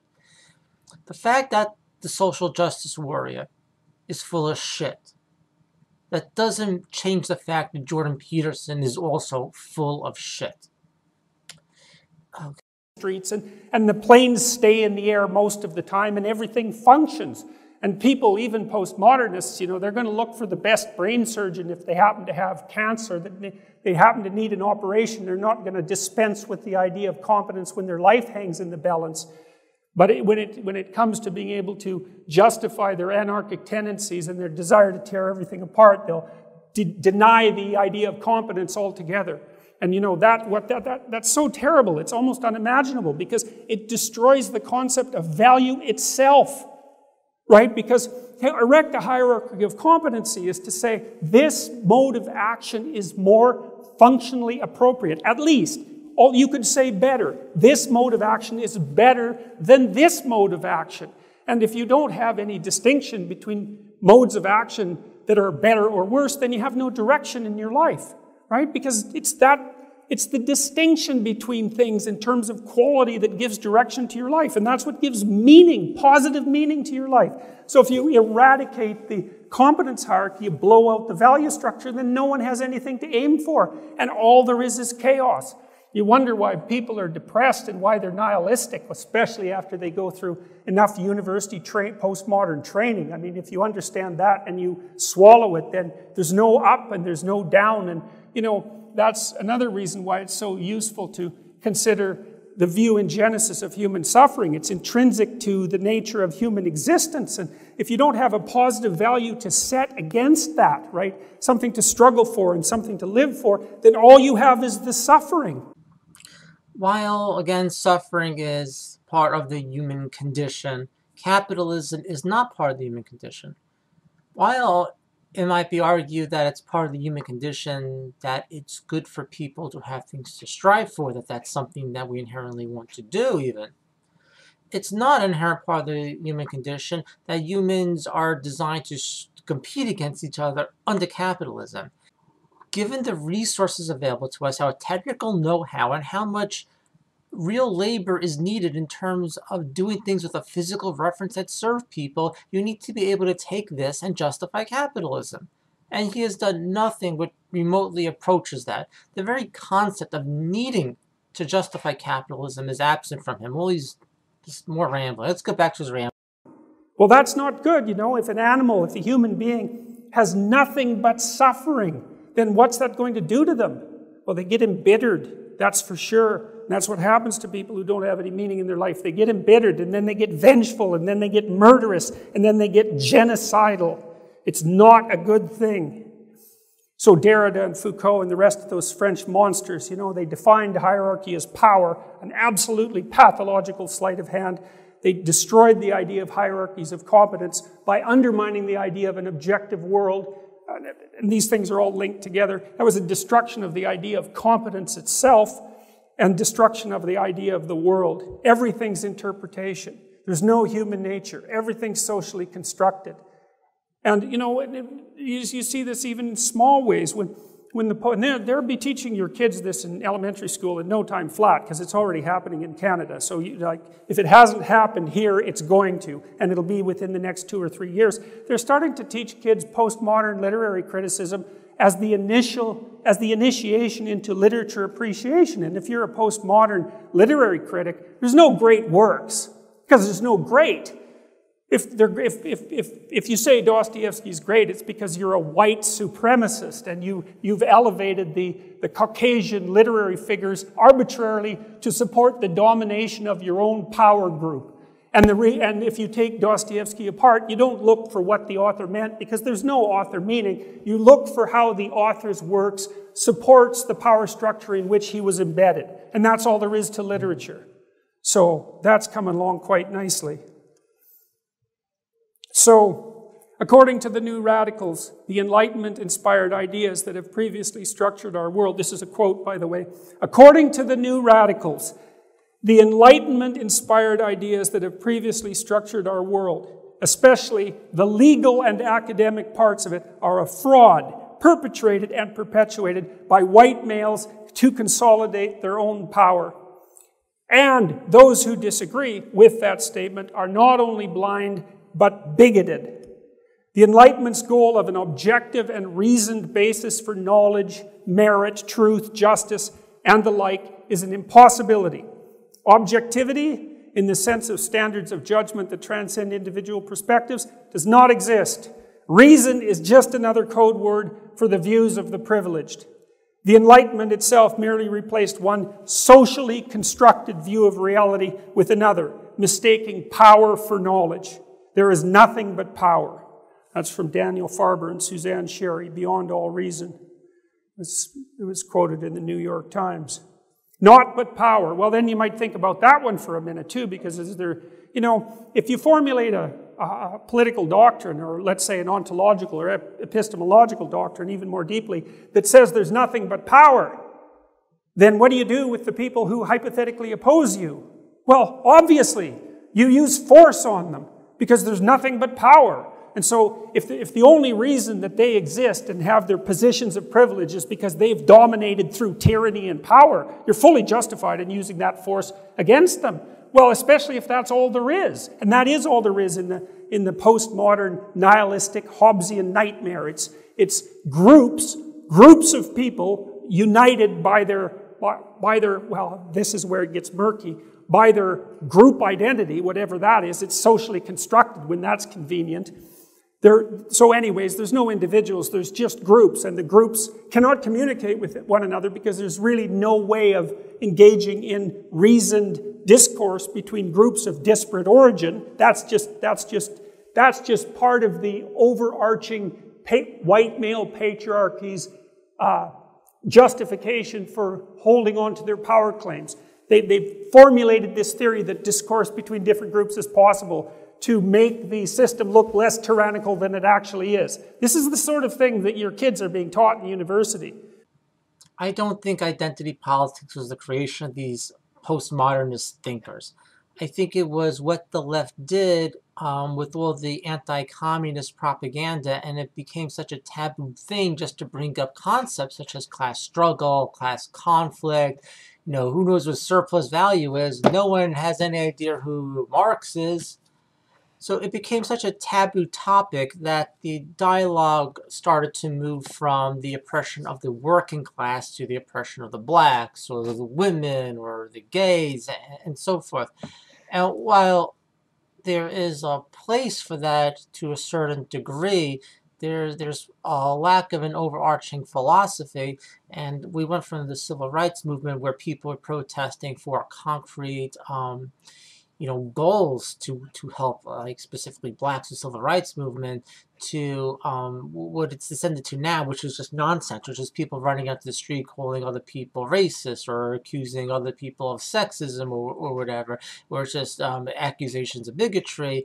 And what this has done is it's turned the left from being an actual critique of capitalism into a farce. And because the identity politics left is such a farce, it just gives the ammunition to people like Jordan Peterson, to tear the farce apart. So to a degree, a lot of what he says now I agree with, but for the most part, he's just rambling on and conflating stuff left and right. So I don't know what I'm supposed to do to critique this. I could either just let him blab on, or I could pause him after every other sentence and say, well, does he mean this or that, and try to dissect it. Because he's just rambling off all over the place, I really would almost have to pause this video after every one or two sentences if I wanted to do this video in a complete way. And I'm not going to do this, because who wants to watch this for 3 hours? Identity politics is the division of society into groups which cannot communicate or cooperate. Well, this is a big problem. You think, well, why is this happening exactly? Like, what's going on? Because that's what we're trying to figure out, right? What's going on? Well, I talked to you about Marxism. I talked to you about the worldview that underlies Marxism, which is predicated fundamentally on resentment for differences in the world. Marxism is predicated on the working class fighting against the oppression of the ownership class under capitalism. It's not predicated on people resenting others because there are inherent differences in the world. That's complete nonsense. Because Peterson is obviously against struggling against class conflict, while it seems implicit in his argument that he believes class conflict is just a natural hierarchy, then it seems that, is he in favor of the 18-hour workday? Exactly where does he want to go? Should we just get rid of minimum wage jobs? What type of depravity does he want to see the working class suffer? Clearly, the coal miners that George Orwell spoke about, apparently that's just a natural hierarchy. Everything is a natural hierarchy under capitalism, and capitalism is a natural expression of the human condition.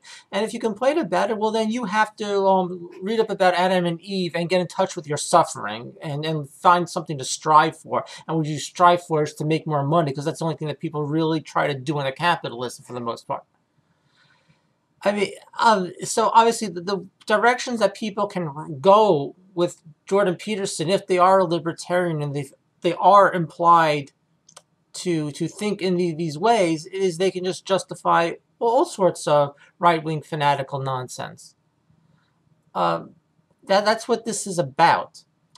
Some of it he openly says, a lot of it, again, is implied. You kind of have to so-called read between the lines, but it's all there.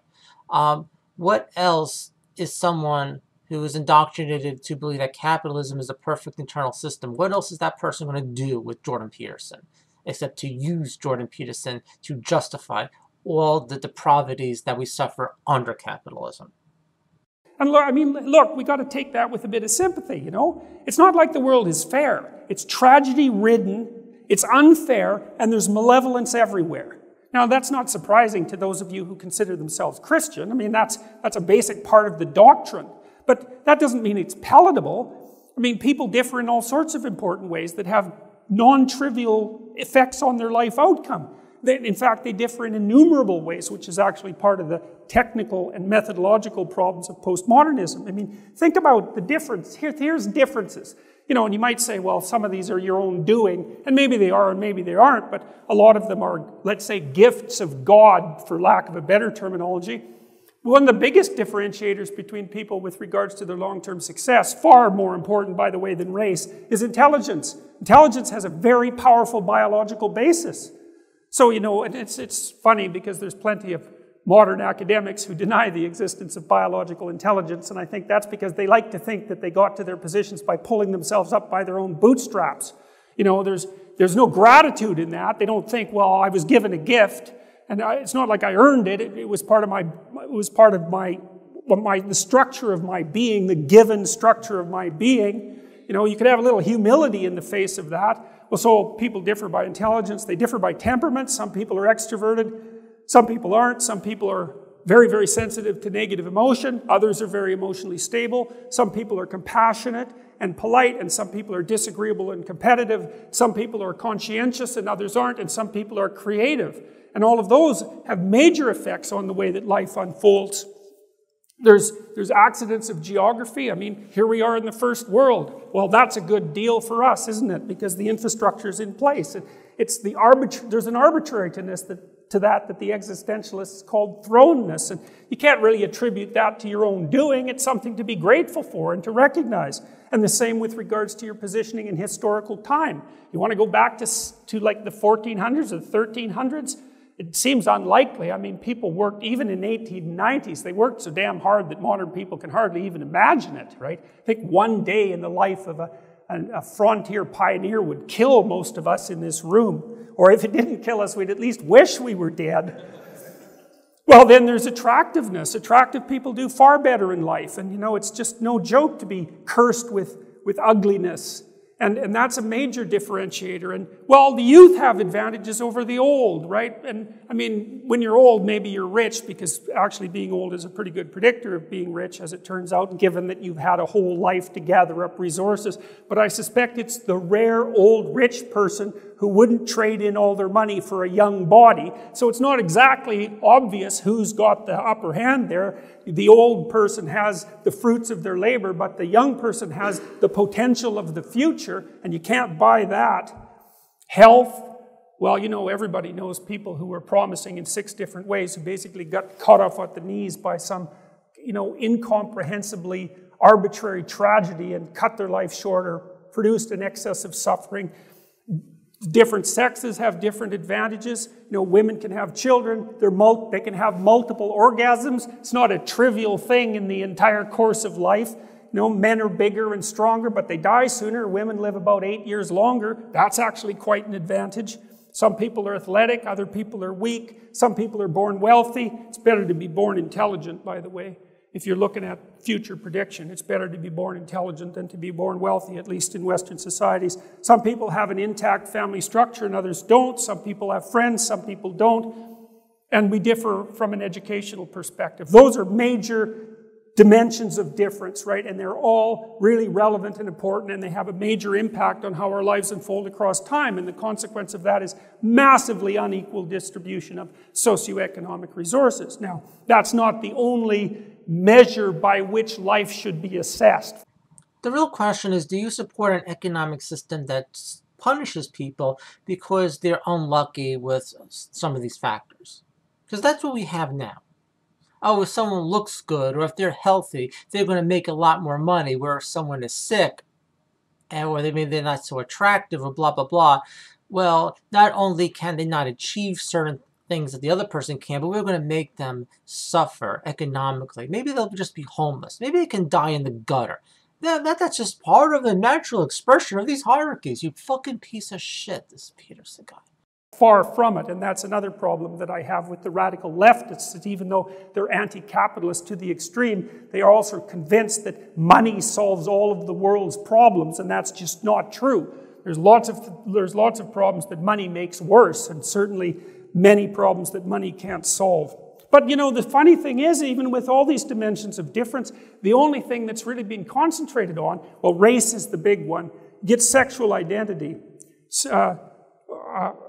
race and gender. Those seem to be the big three, and it's not exactly obvious why. It's the one part of this talk that I haven't really been able to crack, you know. It's like, I don't know why the focus is there, although I do know that the reason that intersectionality has emerged within the postmodernist corpus is because the theorists themselves have started to understand that there's an infinite number of dimensions across which people differ, which is actually why the West invented the concept of individuality to begin with. Because if you fractionate groups down to the ultimate atomic level, you end up with the individual, and you have to treat the individual as a unique nexus of factors. And so, the logical consequence of intersectionality taken to its final conclusion is the individualism of the West, which I think is extraordinarily funny, although I'm not sure we're gonna make it to the point where we rediscover that. But anyways, race has become the major issue. Why race? I don't know. Maybe it aligns most evidently with the oppressor-oppressed narrative. Maybe it's the simplest way that people can be divided apart from sex. But it does beg the issue. Well, what do you do with all these other dimensions of individual difference? You know, and this also shows you the absolutely appalling scholarship that characterizes so much of the postmodern work, you know. So, look, there are all sorts of arbitrary reasons, semi-arbitrary, let's say, that determine our movement up status hierarchies or competence hierarchies as we move through life. You know, and the other thing to understand is that your position in a competence hierarchy isn't an award that's given to you because of your intrinsic worth. That's the wrong way of thinking about it. The reason that you get promoted up a competence hierarchy is because other people want to maximize the value you can produce for society. That's why you get paid. It's not an award, right? And that's a much better way to think about it, because the most intelligent thing to do, even if there are arbitrary reasons for competence differences, is to place the most competent people where they can do the best job, because that's best for everyone else.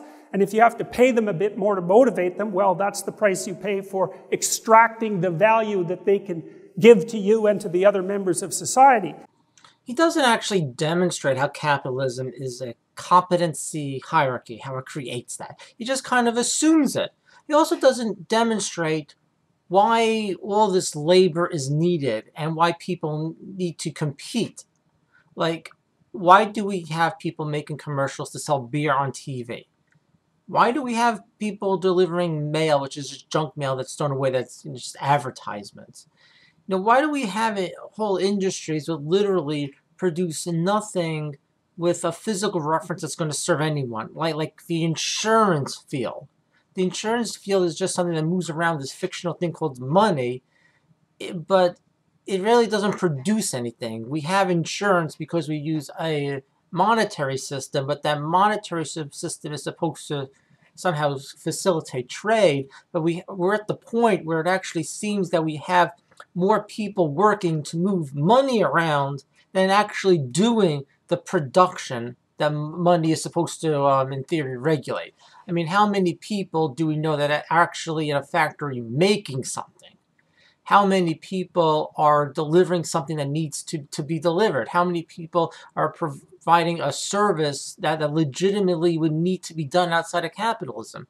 For example, like a doctor or a dentist, you need to have capitalism or not, but a financial analyst, only reason to exist is because we're using this monetary system.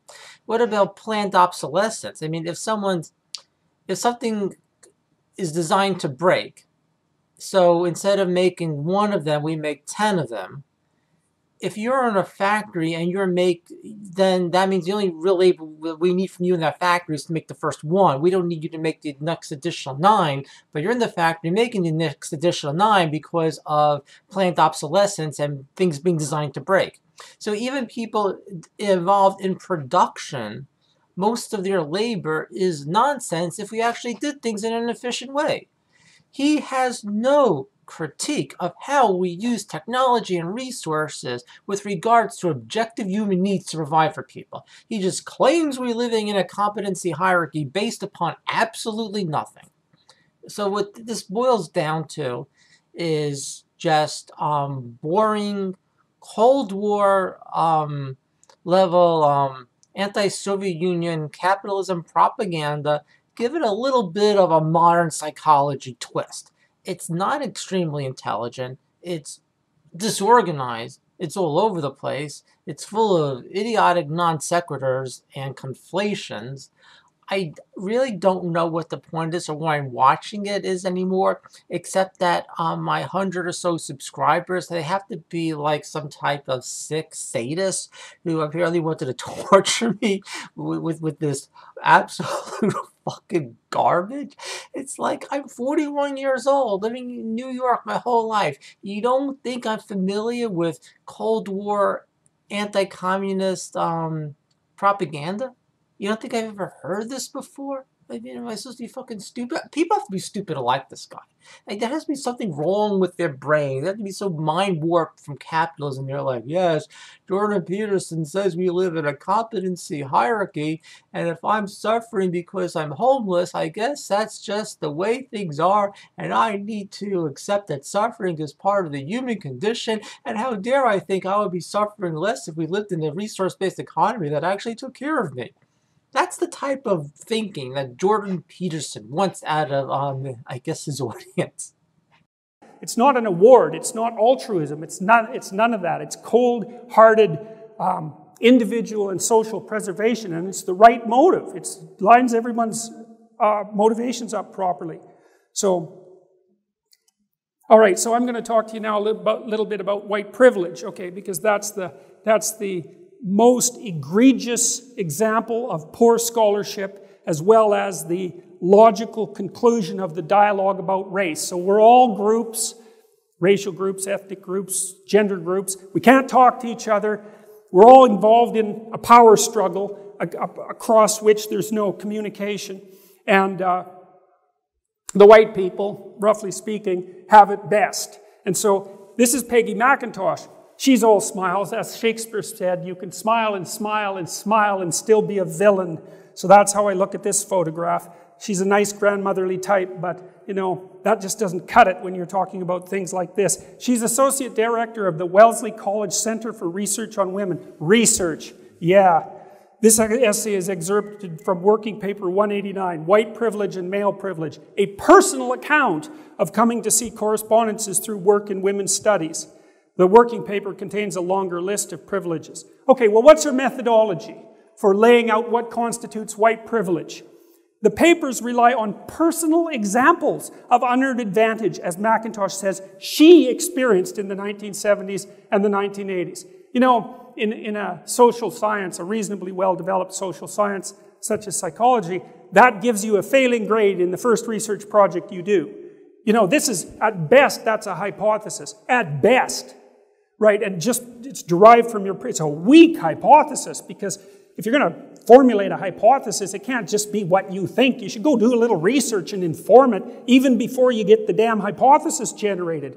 And then you have to go actually do the testing to see if your hypothesis holds up. Like we could say, well, racial discrimination plays some role in unfair inequality in the West. It's like, okay, probably, right? For all sorts of reasons. Well, how much?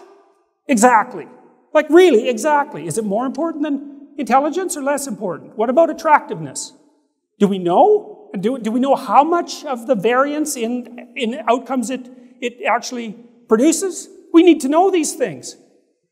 No, it's okay. If you're a postmodernist, especially if you're working in an appalling field like women's studies, you can just use your own personal experience, and that's good enough. This is an incredibly influential piece of work she produced. Here's the white privilege list. I'm not going to go through it completely. I can, if I wish, arrange to be in the company of people of my race most of the time. If I should need to move, I can be pretty sure of renting or purchasing housing in an area which I can afford and in which I would want to live. I can be pretty sure that my neighbors in such a location will be neutral or pleasant to me. I can go shopping alone most of the time, pretty well assured that I will not be followed or harassed.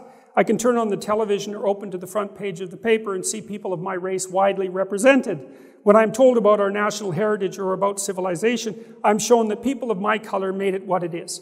Okay, methodological critiques. First of all, we don't know how many instances she's actually providing, right? Because it's a list of so-called privileges, but many of them are manifestations of the same underlying so-called privilege. So the fact that there's, say, 7 listed here doesn't mean that the understructure of what she's talking about can actually be enumerated in that manner. It's basic social science, right? That sort of technology for clarifying what constitutes a measurement device of this sort has been instantiated since the 1960s. She doesn't know it. She doesn't care. Neither do any of the people who follow this.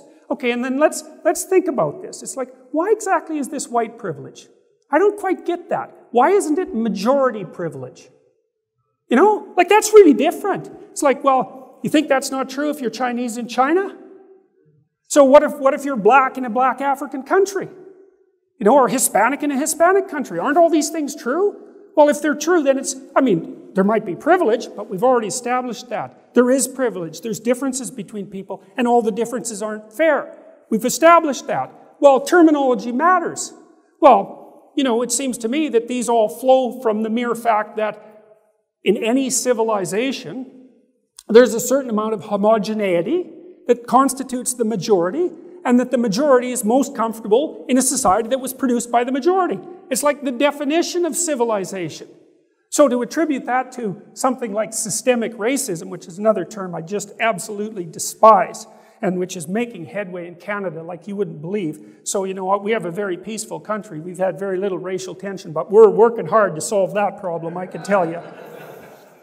So, I won't read you the rest of these. You can take a look online, you know, white privilege and male privilege, a personal account, God, of coming to see correspondences through work in women's studies. Well, all this idea of white privilege came out of her working paper. Like, as an academic document, it's appalling beyond belief.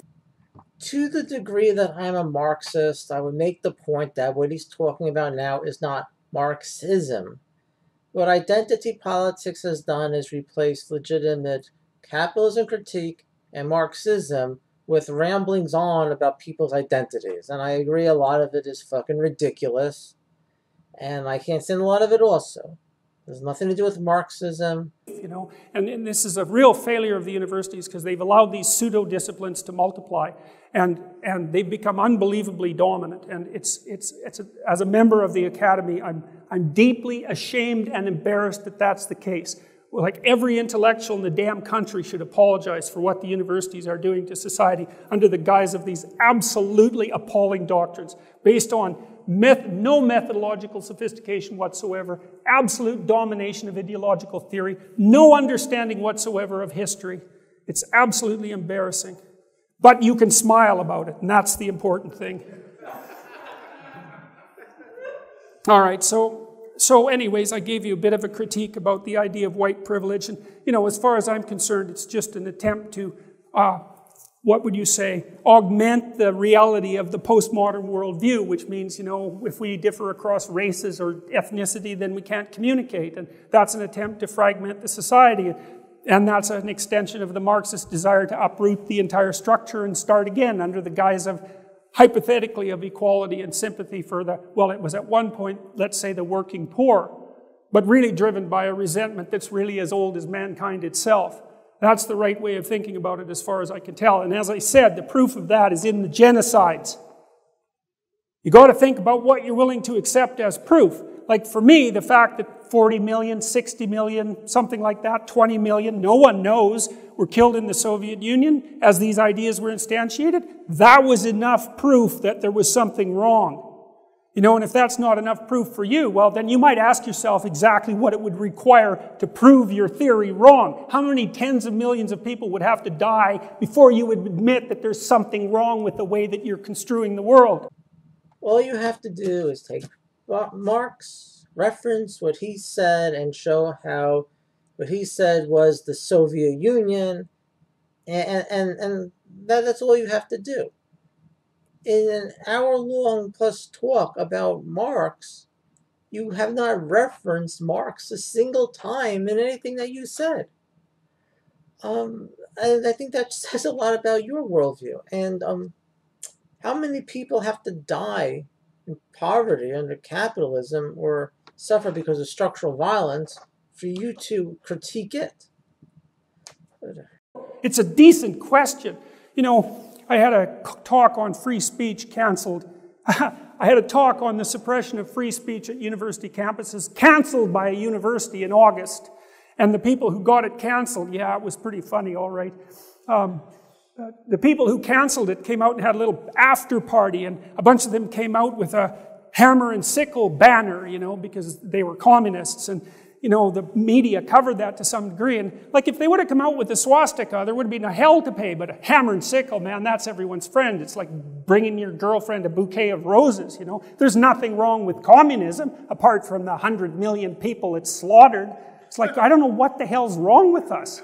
You know, and I've tried to puzzle this out. Like, why? It's pretty obvious why the Nazis have a bad name. Like, we really don't have to go into that. But it's not so damn obvious why the communists, the Marxists, don't have an equally bad name. And that students can come out and protest with the hammer and sickle intact and act morally virtuous. And people don't recoil from that with absolute repugnance, which is, of course, the right approach. It's a very hard thing to figure out.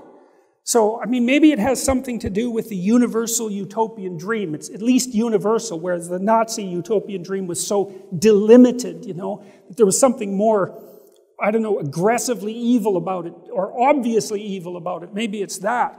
But the net consequence was, I mean, from the perspective of numbers of people dead and horror, what would you say, inflicted on the world, it's very difficult to tell the two apart. So, all right, so then the next question is, well, there's liberals, right? And I'm a liberal, I'm a classic liberal.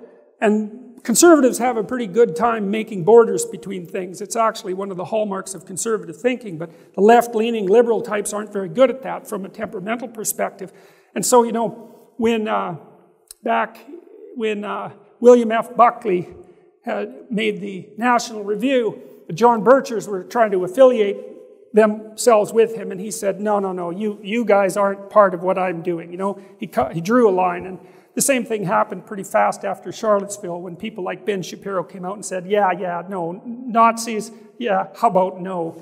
White supremacists, no, we're done with that. That's not part of the conservatism that I represent. Well, the liberals need to do the same damn thing, but they're not very good at it. So I've got a basic primer here for all the liberals who might be paying attention to this at one point or another, how to identify the people from whom they should be rapidly dissociated. And this is the terminology: equality, diversity, inclusivity, equity. That's a bad one. That means equality of outcome. And in that term, equality of outcome, is nested all the horrors of Marxism. And white privilege is another one. You know, and you might, then I would also say with regards to white privilege, let's get it clear, eh? How about we do this? How about we decide what actually constitutes racism? It's pretty bloody straightforward. It's the attribution of a set of attributes to someone based on their skin color. And so to say that because you're white, and that's actually a quite difficult thing to define, that you're somehow characterized by privilege, and that privilege is associated with guilt for historical crimes, that's racism. You see, to attribute to the individual the characteristics of one of the groups to which they happen to belong in some sense, that's the thing we're supposed to be fighting. And to talk about white privilege is precisely that. It's racist, period. And obviously, self-evidently, because, well, look, it's based on race. You know, and the thing is, there's so many differences between people. There's so many differences between people. You can't just do that. You can't pull someone out and say, well, you're the member of this homogeneous category system, and I can ignore all your heterogeneity, the diversity that the left, radical left, is always talking about. I can ignore all that diversity, and I can attribute to you this set of properties, including your, let's call it, class guilt, for lack of a better term. If you want a formula that will break your society up in pieces, then that's the formula. And then you might also understand that the people who derive those formulas, that's exactly what they're aiming at. So it's not chance. And you might say, well, do all these neo-Marxist types know what they're doing? And the answer to that is, well, not at all. No more than every Christian is a theologian, or every Muslim understands the full doctrine of Islam. That just doesn't happen because we're pretty ignorant. So, you know, you take the typical social justice activist and you pull them out of their mob, and it's like, you know, they're your neighbor's daughter, and 80% of the time or 90% of the time they're a fully rational human being abiding by the general rules of the state. But if you get 100 of them together in a mob, then all the fragmented pieces of the postmodern doctrine manifest themselves in a unity and then look the hell out. Because it's the idea that's got the mob. And the idea that's got the mob is not an idea that's conducive to the survival of our civilization or peace. So we better bloody well wake up and do something about that. Now, partly what I've been doing, and this is quite interesting, and I'll stop with this. You know, for the last year, I've been in a very big political battle in Canada, and it's by no means over. That's beside the point. I don't even like being in political battles, but sometimes there's no choice. But I've been trying to figure out, like, increasing the polarization, which is something I've been accused of, obviously isn't helpful. It's not working in the United States, that's for sure. It's not working in Europe. It's not working in Canada. So it's not a good idea. And so, and sometimes to engage in the war at all, the battle of ideas is not to win, but to engage at all is to lose, because you increase the polarity. And so what I've been doing, I learned about this when I wrote my first book, which was called Maps of Meaning. I was looking for a third way, you know, between nihilism and group identification. What could be an alternative to those two? Because you need to identify with your group in some sense to have a purpose, right? That's being a civilized and socialized person. And if you lose that, then you descend into nihilism, and that's not good. But nihilism can kill you, and group identity can become totalitarianism. That's not good. What's the alternative? So I've been going around, well, on my YouTube videos, and then in my public statements, I've been talking to especially young men, because they're the ones who are coming to see me, weirdly enough, about responsibility and about truth. You know, and this is something that conservatives need to take note of. It's really, and I'm going to talk to the conservatives in Canada about this, or I have been to some degree, and I think I'm doing that again in September. But for the first time that I remember, conservative types, even centrists, because I would regard myself essentially as a centrist, have something genuine to sell to young people. It's something that no one is selling to them, and that's like responsibility. This final message is just a little twist on the same old pull yourself up by your bootstraps capitalism apology propaganda. It's boring. I don't feel like critiquing it now. If you watch this whole thing, I think you deserve a reward from me, but I have nothing to give you, so you're not getting any fucking reward. Okay, that's it. I'm saying goodbye. Bye. Responsibility gives your life meaning. It's like, shoulder your damn burden, stand up, quit whining, don't be a victim, put yourself together, contribute to the world, accept responsibility, speak the truth, put the world together.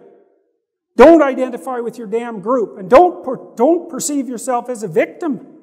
It entitles you to resentful vengeance, and it makes you weak. Why would you want to do that? Of course you're a damn victim. It's built into the structure of reality. Well, that doesn't mean you get to go all... It doesn't mean you get to get murderous about it. It just makes it worse. So you got the motivation, like life is hard, there's no doubt about that, and it's certainly not fair in any of multiple dimensions. Well, how are you going to respond to that? Are you going to stand up and be useful? You're going to take that on voluntarily? Like, that's what it means to shoulder the cross, you know. It means to take on the burden of suffering and malevolence individually and voluntarily. Well, people are dying for that message, man. You just can't believe how hungry young people are for that message. It's absolutely overwhelming. So we have to go back to the individual. We have to go back to the individual as the center of the cosmos, right? That image of God that the previous speaker talked about, that brings order out of chaos through the power of truthful speech. That's the core idea of Western civilization. And it's the greatest idea that humanity has ever produced. And we can't lose sight of it. Because if we lose sight of it, we're going to lose everything. And that with all our technological power, losing everything is going to be one awful show. So, that's all I have to say about that. Thank you.